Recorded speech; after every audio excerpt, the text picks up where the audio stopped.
So finally, the wait is over. After JNU, University of Delhi has also released their latest notification today, and they have opened the magic of NTA and CUET. तो ध्यान से देखिए instructions because bulletin this time has completely changed. There is a lot of information you need to understand कि आप किस category में हैं, कैसे एलिजिबल हैं, बिकॉज अब चीज़ें NTA और CUETs के थ्रू होने वाली हैं. So please be careful because जो इसका रजिस्ट्रेशन है this is completely different and little bit complicated.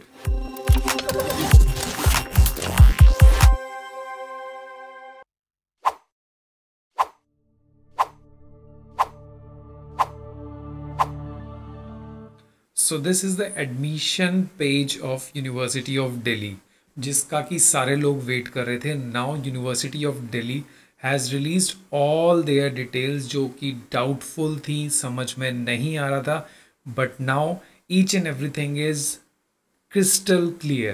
So this is the registration link through which you will go, you will register yourself. But before registration, please make it very clear because the things has been changed.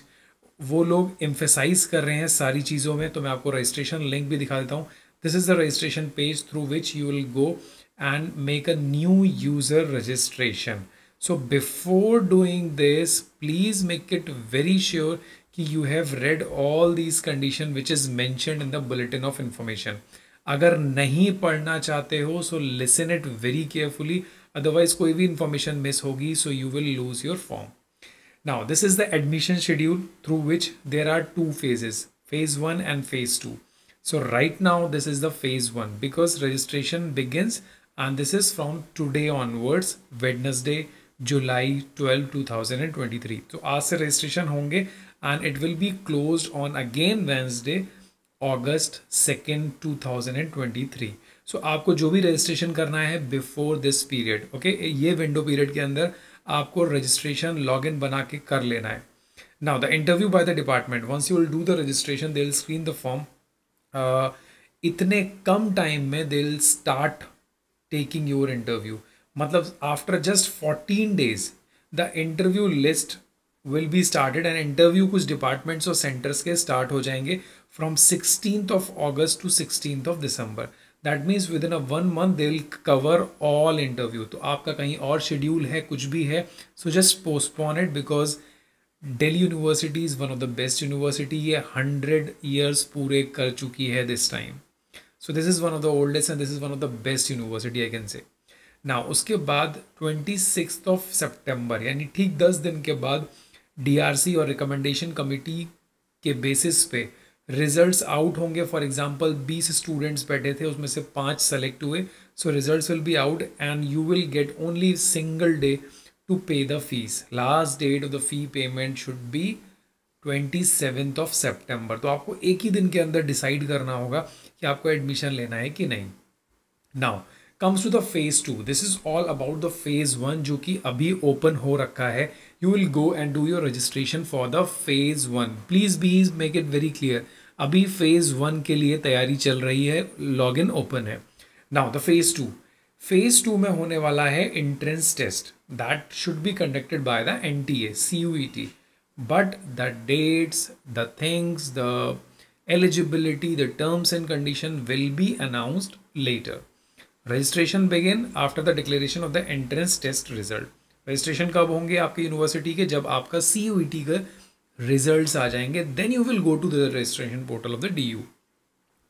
और इस चीज़ के लिए आपको wait करना होगा, regularly website visit करनी होगी और NTA की वेबसाइट भी विजिट करनी होगी. Now move on to the some important points. Please make it very clear. They are emphasising that read the brochure, the bulletin very carefully. See, this is the first point. They have clearly mentioned that on the basis of the eligibility criteria and the procedure which has been changed by the university is mentioned in the bulletin. So before initiating the registration process, candidate must read the content and consult the Delhi University Act amendment. जो भी changes हुए हैं वो सुनना बहुत ज़रूरी है. तो अगर नहीं रीड आउट करना है तो listen it very carefully. I will cover all most important amendments and changes. See executive committee की मीटिंग हुई थी 9/6/27 को, तो ये चीज़ें रिजॉल्व हुई हैं और वहाँ का जो गैजेट था उसके अंदर चीज़ें चेंज हुई हैं काउंसिल के अंदर।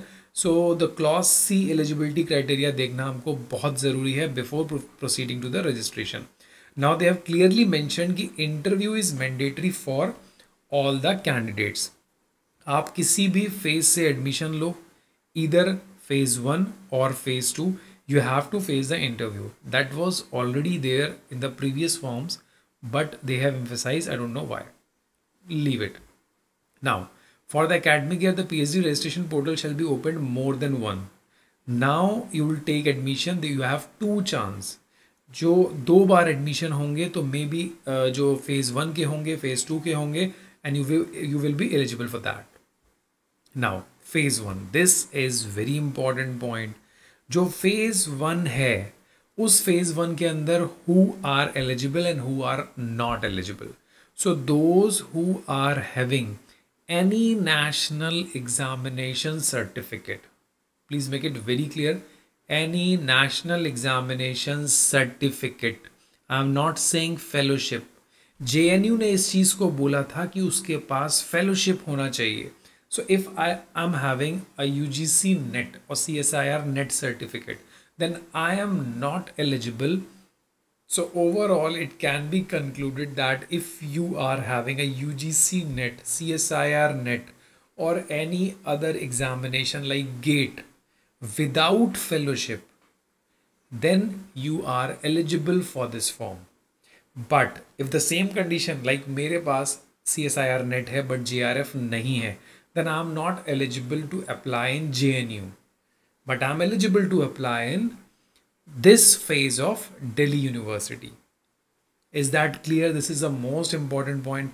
DST Inspire, provisional letter, any examination of fellowship holder are eligible for this phase of Delhi University. Now, that point is very, very clear. Now the phase 2, what smartly they have written, in phase 2 all eligible candidates will be able to apply.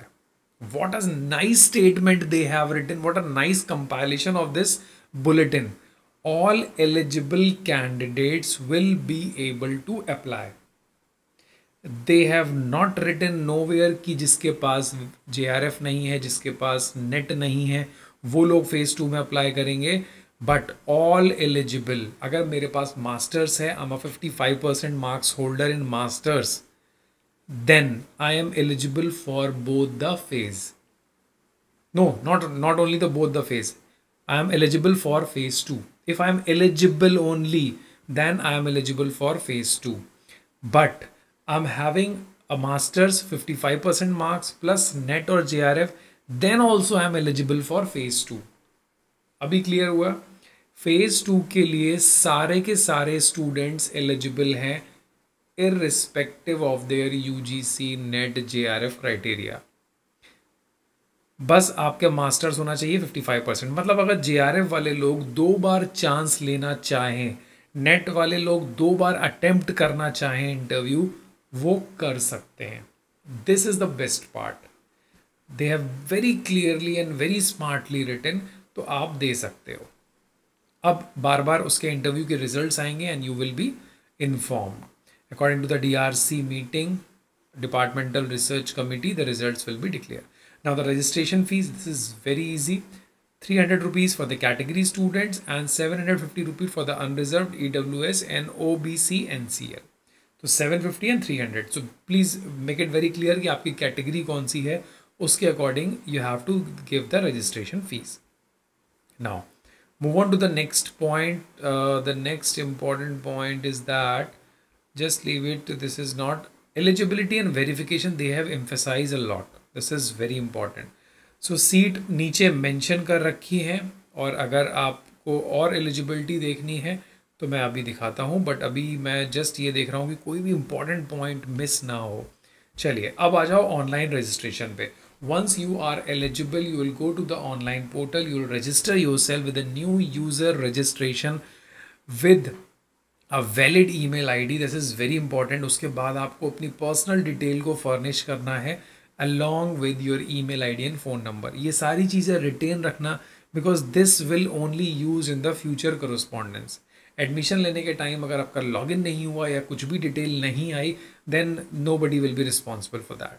So user name password must be very handy, must be very memorable. उसके बाद आपको registration के time पे चाहिए होगा photograph, एक scan किया हुआ छोटे साइज़ का 50 KB, सिग्नेचर चाहिए स्कैंड 50 KB का ही, then scan copy of one of the following like Aadhaar card, voter ID card, PAN card, passport, मतलब आईडी कार्ड चाहिए आपको. What it these are the thing. उसके बाद रजिस्ट्रेशन करेंगे, आप डिटेल्स फिल करेंगे. फिल करने के बाद जब सारी इन्फॉर्मेशन फिल कर देंगे, देन आपको फीस पे करनी है.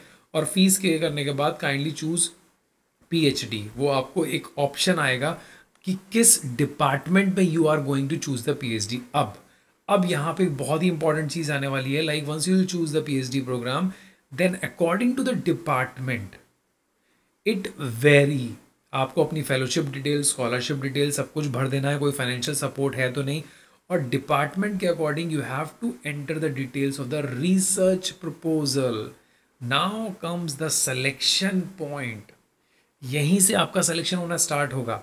अगर वहाँ रिसर्च प्रपोजल मैंडेटरी है, then you have to enter these things sequentially. देखो 2500 वर्ड का तो सिर्फ यही सब है. Methodology, field work, hypothesis, research question और इश्यूज. फिर उसके पास past research experience, publication, additional information. So these things you have to enter while filling the form. So please make it very clear. कई ऐसे फॉर्म्स में नहीं होता है बट इसके अंदर है. Now comes the admission detail. For example, this is a department of Arabic. So they have clearly mentioned about the eligibility that is there in the ordinance and the amendment, and about the major area of research जो जिस पे ये लोग काम कर रहे हैं. And next is the seat matrix. So 3 things are very clearly mentioned. Eligibility, किस पे काम कर रहे हैं, मेजर एरिया ऑफ रिसर्च, क्यों दिया है ये. नाउ दिमाग लगाओ कि major area of research why they have used, why they have mentioned specifically, because you have to submit the research proposal. अब कहानी यहीं से चेंज होने वाली है. सी, submission of research proposal is mandatory at the time of registration. So if you are choosing the department of Arabic, then your 3000 4000 words research proposal is very mandatory. यार हमारे तो members continuously इस पे काम कर रहे हैं. they all are expert how to write, what to write और कैसे novelty को check करते हैं. now the Buddhist, देखो उसके अंदर भी यही है, mandatory है. इंग्लिश के अंदर आपने MA कर रखा होगा, आप एलिजिबल हो, ये एरिया है. और इसमें भी मैंडेटरी है, 16 सीट्स हैं. इस तरीके से आपको सारे डिपार्टमेंट अपने चेक कर लेने हैं. आपका जो भी डिपार्टमेंट है, मैं लेट से एक और ले लेता हूँ, पंजाबी, ये सब लैंग्वेज के चल रहे हैं because Delhi university is a very big university. देखिए कॉमर्स का है, एजुकेशन का है, बायोफिजिक्स का है. देखिए यहाँ related to the requirement for admission refers to the website, इधर मैंडेटरी नहीं है. मॉलिकुलर बायोलॉजी फॉर इन्फॉर्मेशन, देखिए यहाँ मैंडेटरी नहीं लिखा हुआ है, बट आई इंसिस्ट यू, अगर वहाँ पे रिसर्च प्रपोजल का कॉलम होगा देन डू नॉट स्किप, आपको भरना है वहाँ पे. ठीक है, ये आप उसको मिस मत करना. अब आ जाइए जेनेटिक्स पे. सो जेनेटिक्स में 4 सीट्स हैं. माइक्रोबायोलॉजी के अंदर 5 सीट्स आर देयर, 55% मार्क्स. और किस पे काम कर रहे हैं आप देख सकते हो. So similarly these are the departments and वहाँ कहाँ मैंडेटरी है कहाँ नहीं. ये देखिए ये कौन सा डिपार्टमेंट है, कंप्यूटर साइंस, यहाँ रिसर्च प्रपोजल मैंडेटरी है. तो देखिए काफ़ी में लिखा हुआ है मैंडेटरी, तो ऑलमोस्ट आपको मान के चलना है कि that research proposal will be mandatory because बिना रिसर्च प्रपोजल के that is of waste, application is waste. Now comes on to this amendment, this is very confusing. इतना हैजी लिखा है, इतना गंदा स्कैन है, then it is very difficult. But we have to see the point C, which is the eligibility criteria. I'm telling you, the eligibility criteria, the procedure of admission is same. Already we have discussed eligibility criteria. Master's degree, 55% marks. Relaxation, 5% to the category students. And based on that you have to appear in the written examination followed by interview. This is written. और जो भी fellowship holders हैं will be exempted, directly interview होगा. And This is very difficult. Candidate holding JRF or equivalent research position in project satisfying the minimal eligibility criteria may also appear. फिर R&D का हो गया, वो लोग भी कर सकते हैं, MPhil वाले स्टूडेंट कर सकते हैं. So these are the things. ठीक है. कैंडिडेट्स विद MPhil, उसके बाद एंट्रेंस टेस्ट एंड इंटरव्यू. हाँ, एंट्रेंस टेस्ट और इंटरव्यू आपका जो होगा उसमें 50% मार्क्स जो क्वेश्चंस आने वाले हैं वो है रिसर्च मेथोडोलॉजी से और 50% आपके सब्जेक्ट से. सेम पैटर्न है और मिनिमम 50% आपको अचीव करना है. फिर इंटरव्यू में उसकी मेरिट बनेगी और DRC फाइनलाइज करेगी. सो this is all about the Delhi university जिसका फॉर्म वेटिंग में था. इसमें बहुत सारी चीज़ें हैं जिसको मैं बाद में भी डिस्कस करूँगा, but I need your comments. If you have still any confusion, जो अभी भी नहीं समझ आ रहा है, तो रजिस्ट्रेशन करने से पहले please make it very clear. We'll have a discussion solid in our research group which is our research family in the telegram. So telegram का लिंक है, आप ज्वाइन करके सारे डिस्कशन अपने पॉइंट्स क्लियर कर सकते हो. Thank you so much for watching. Have a nice day. Bye bye. Take care.